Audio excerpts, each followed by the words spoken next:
So Taylor introduced me as the chairman of the company. Actually, in the last week or so, I've become the CEO as well. So a little bit of a shake-up there. So York Harbour is a project on the west coast of Newfoundland. Newfoundland's a great jurisdiction. We're really happy that we've been able to find a project in Newfoundland that other people weren't looking at. There's been a big focus on gold exploration in Newfoundland, and we think we found a base metal asset that actually was quite overlooked. There's a forward-looking statement. We will be making some forward-looking statements, so just saying that you can't rely on everything I'm about to say. So this is a project on the west coast of Newfoundland. We own it 100%. We went through an option phase where we had a $4 million expenditure requirement. We made that expenditure. We paid the payments. We've actually renegotiated the royalty agreement on that project as well, got that down to 1%. This is pretty classic VMS-style mineralization that would be known in the industry as Cypress-style volcanogenic massive sulfide.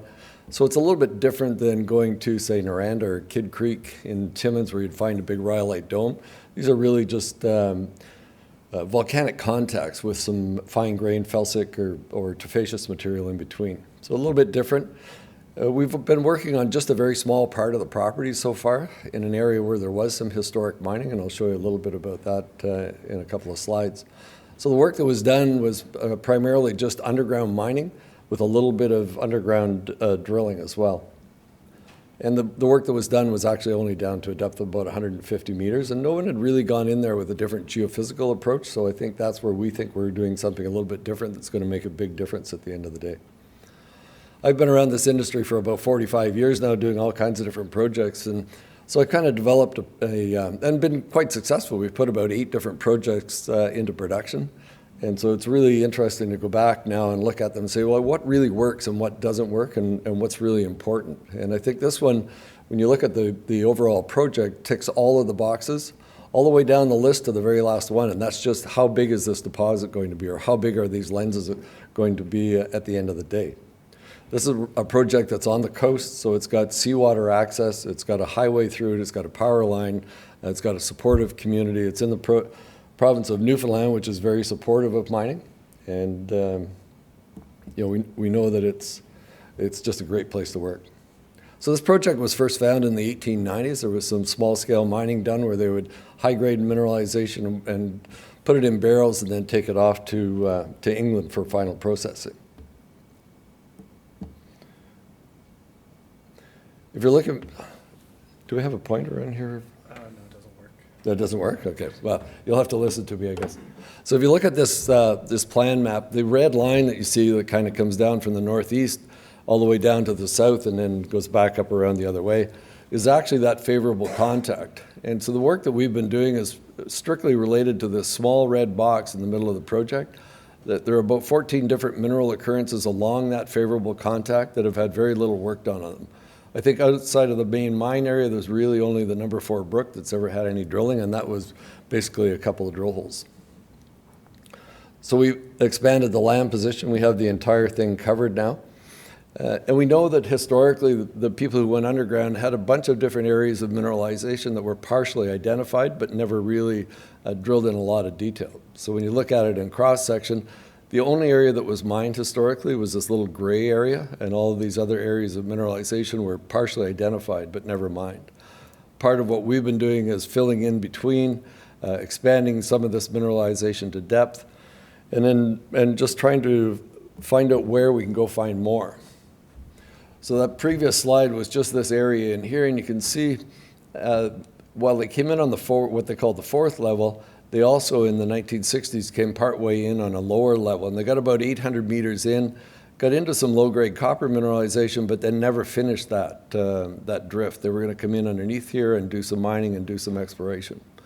And that's how close we are to the ocean. The adit actually is almost at the coast.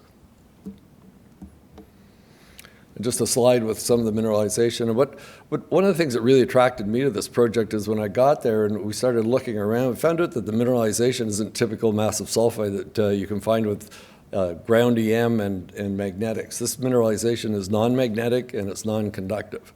Only where you get extremely high-grade copper mineralization is it conductive. So by going in here, and I think this is probably one of the reasons people didn't do a lot of work here, is they would go in, they'd do a mag and an EM survey, not get a good conductor and maybe drill a couple of holes around the old showing and then leave. So this is all sphalerite mineralization with some copper sulfide and iron sulfide around it, some pyrite. But again, not very conductive at all. If you look at it from a cross-section perspective and you look at an idealized section, we think that the work done to date is only down to about this depth. We think that this is actually a syn form that comes all the way back around, and then what we call the number 4 brook zone, where there's copper and massive sulfides. This is probably about 3 kilometers down and around and coming back up the other side. So there's lots of potential to drill at depth. The drilling to date has only been down to about 150 meters. And on the other side, like I said, there's only one drill hole. Before I was involved with the company, they had completed a phase 1 and a phase 2 program. So in the phase 1 program, they had some high-grade copper mineralization like you would see here. This looks like probably stringer zone mineralization with dark chlorite alteration on the sides. And then in the phase 2 program, they get into some much wider widths of mineralization that had some really high grades. This hole had 29 meters of over 5% copper. And another hole here that had 20 meters of almost 2% copper and 12% zinc. So very good, very classic high-grade mineralization. So then phase 3, all of the holes on here in red are the phase 3 holes. Again, some pretty good success. And now we're following up with a phase 4 program. So the historic work that was done on the property included 45 surface holes. We've now drilled we're up into the 90s now. So we've done more work in about 2 years than people have done in over 100 years. Here's just a good classic example of some of the massive sulfide mineralization that would be non-conductive, and you couldn't find it with standard geophysical techniques. So high-grade sphalerite mineralization with some chalcopyrite and pyrite, and this interval actually assayed 32% zincs. So extremely high-grade values, but again, invisible to geophysics. The only time you'll get material that's conductive is when you get this extremely high-grade copper mineralization. This interval assayed about 13% copper. And so when you get massive chalcopyrite, that would be conductive. But then if you go down, and we did downhole geophysics, you still can't see it. It just doesn't seem to go very far as one continuous zone of mineralization. You just get too much intervening material, and you just can't get it to conduct electricity. What we've done as a way to go and find new areas of mineralization is we compiled all the old work. We looked at where we might find new targets. We looked at all the historic work. And there are good copper and zinc and lead anomalies around this favorable contact. And so we cut lines at 150 meter spacing. You know, if you think about it, we've only worked on about 3 lines. We did this little area in here is all we've drilled to date.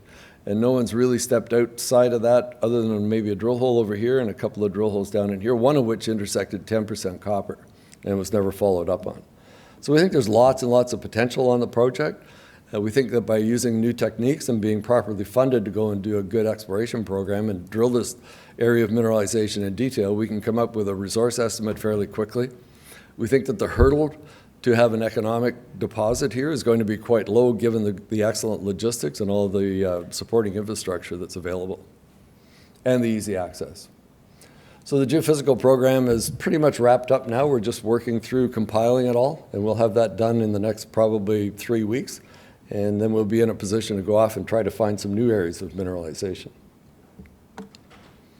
So we put out just a visual estimate of some of the drilling that's been done in phase 4. So we've done up to hole 77. We're now up to about hole 90 something. We've got excellent drill crews, and they go through the drill holes or through these targets pretty quickly.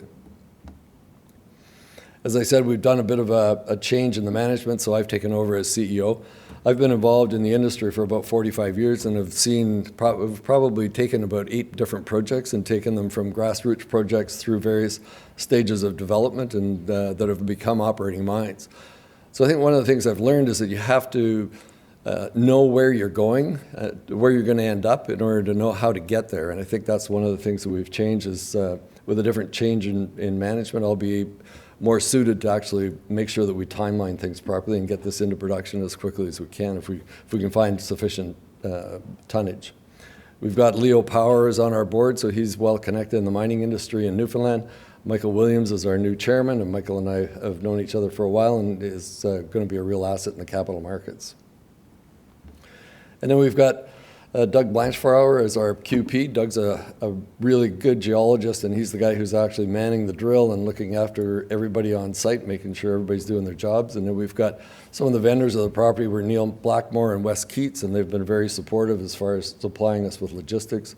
And as I mentioned, we've got a really good drill crew.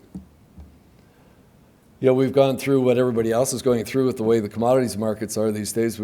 Share price was as high as close to $1.50, sitting at about 50 cents right now.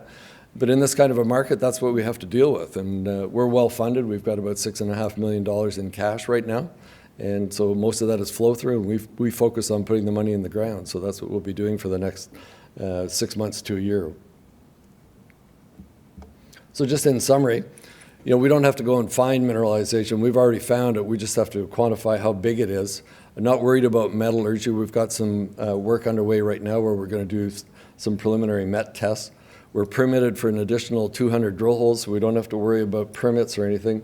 We've got an application in to open up the number 4 adit so that we could go in and get some larger samples as well. And we think we've come up with this technique that's going to allow us to go find some new areas of mineralization.